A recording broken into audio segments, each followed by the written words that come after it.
रामपुर नाम के एक गांव में प्रिया नाम की एक धनवान लड़की रहा करती थी। प्रिया के पिताजी अजय एक बहुत बड़े बिजनेसमैन थे। वो महीने में कई बार काम के सिलसिले में विदेश जाया करते थे। प्रिया की माँ कविता एक बहुत बड़ी ड्रेस डिज़ाइनर थी। प्रिया उनकी एक लौती बेटी होने के कारण उन्होंने उसे बहुत लाड प्यार से पाला था। उनके पास पैसों की कमी नहीं थी, इसलिए प्रिया जो भी मांगती थी उसके सामने वो चीज़ हाजिर हो जाती थी। अजय जब भी विदेश से आता था तो प्रिया के लिए बहुत सारे खिलौने लेकर आता था। ये देख प्रिया बहुत खुश हुआ करती थी। कविता लेटेस्ट डिज़ाइन के कपड़े बनवाती थी। एक दिन कविता प्रिया से कहती है, ये लो प्रिया, नया ड्रेस कैसा है, ज़रा पहनकर बताओ। मम्मी, ये ड्रेस तो बहुत ही अच्छा है, थैंक यू। प्रिया को अब घमंड होने लगा था कि उसके पास जो ड्रेस और खिलौने हैं वो किसी भी सहेलियों के पास नहीं है। अजय और कविता प्रिया के साथ ज़्यादा वक्त नहीं बिता पाते थे, इसलिए वो उसे कीमती खिलौने ला कर देते थे।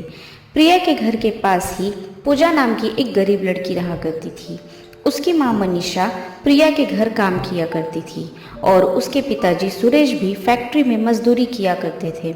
सुरेश और मनीषा उनके पास जो भी था उसमें वो पूजा की बहुत अच्छे से देखभाल किया करते थे। प्रिया और पूजा दोनों एक ही उम्र के थे।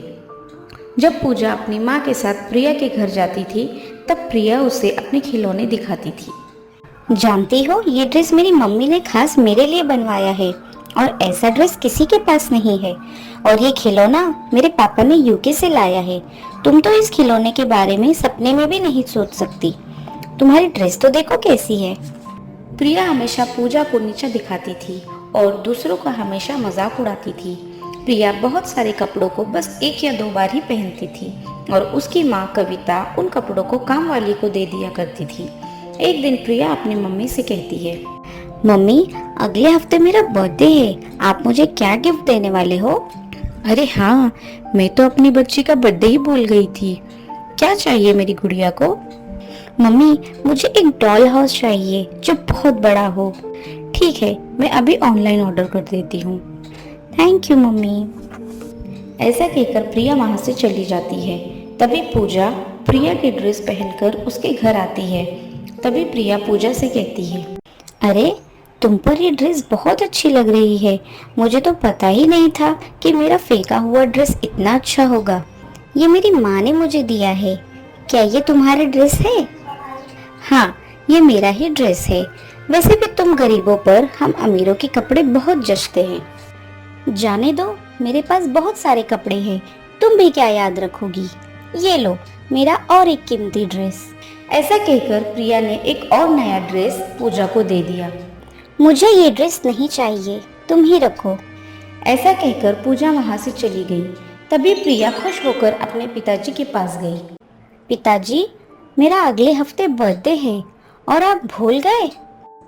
अरे मेरी गुड़िया का बर्थडे भला मैं कैसे बोल सकता हूँ।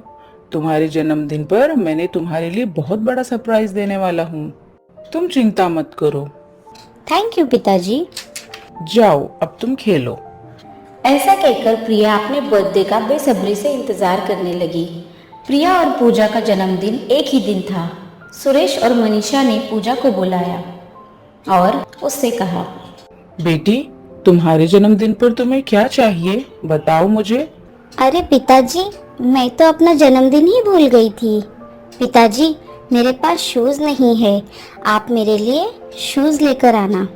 ठीक है, मेरी बिटिया को मैं नया शूज लाऊंगा। अब पूजा भी अपने बर्थडे का इंतजार करने लगी। प्रिया ने अपने सब दोस्तों को बता दिया था कि उसके पिताजी उसे उसके बर्थडे पर बहुत बड़ा सरप्राइज गिफ्ट देने वाले हैं और अपने सब दोस्तों को इनवाइट भी किया। मगर पूजा ने अपने किसी भी दोस्त को अपने बर्थडे के बारे में नहीं बताया। इतवार के दिन सुरेश और मनीषा ने पूजा को उठाया और जन्मदिन की ढेर सारी शुभकामनाएं दी। मनीषा ने उसे नया ड्रेस पहनने के लिए दिया और सुरेश ने भी उसे नया शूज ला कर दिया।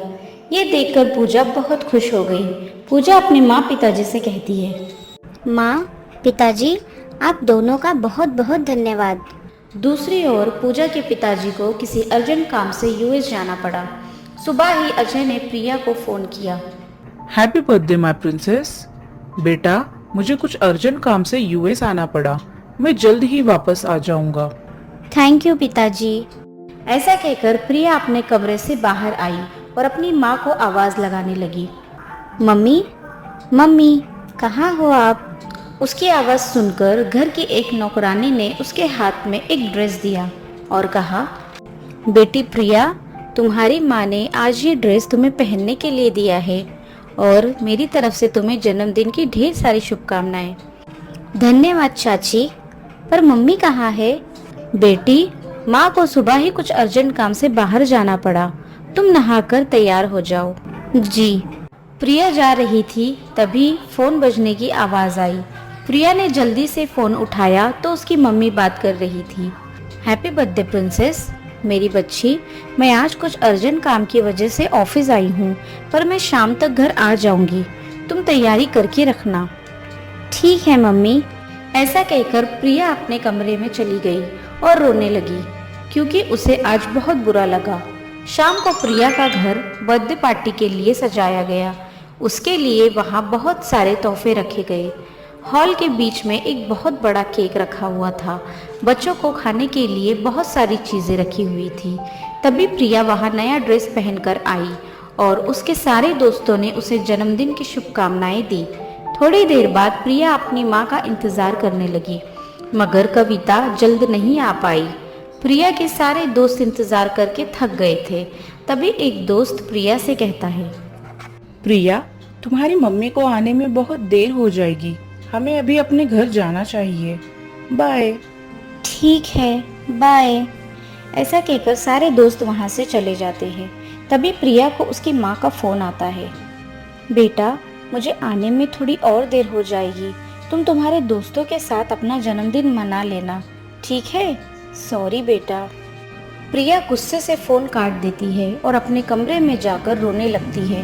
उधर पूजा के घर पूजा के दोस्त उसका जन्मदिन याद रखते हुए छोटे छोटे तोहफे लेकर उसके पास गए और उसकी माँ मनीषा ने भी सबके लिए बिरयानी और खीर बनाई थी।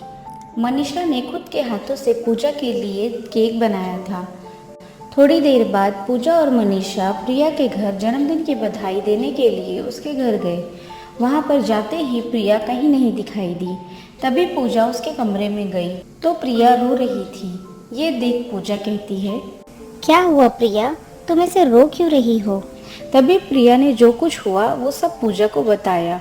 वो सुनकर पूजा प्रिया से कहती है, प्रिया, मेरा भी जन्मदिन आज ही है, इसलिए मैं तुम्हें चॉकलेट देने आई थी। मेरे दोस्त मेरा घर पर इंतज़ार कर रहे हैं। अगर तुम मेरे साथ आई तो हम दोनों एक साथ मिलकर केक कट कर सकते हैं। चलो मेरे साथ, मेरे घर चलो।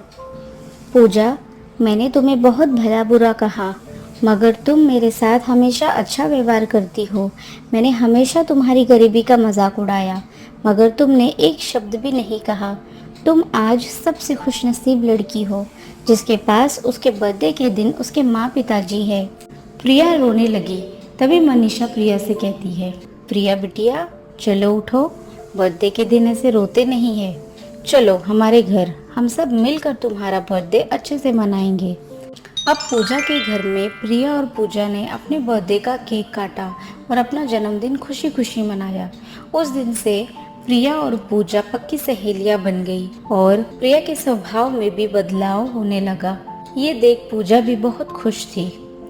इस कहानी से हमें ये सीख मिलती है कि कभी भी हमें किसी के साथ भी ऊंच नीच भेदभाव नहीं करना चाहिए और अपने लोगों के साथ खुशी खुशी रहना चाहिए।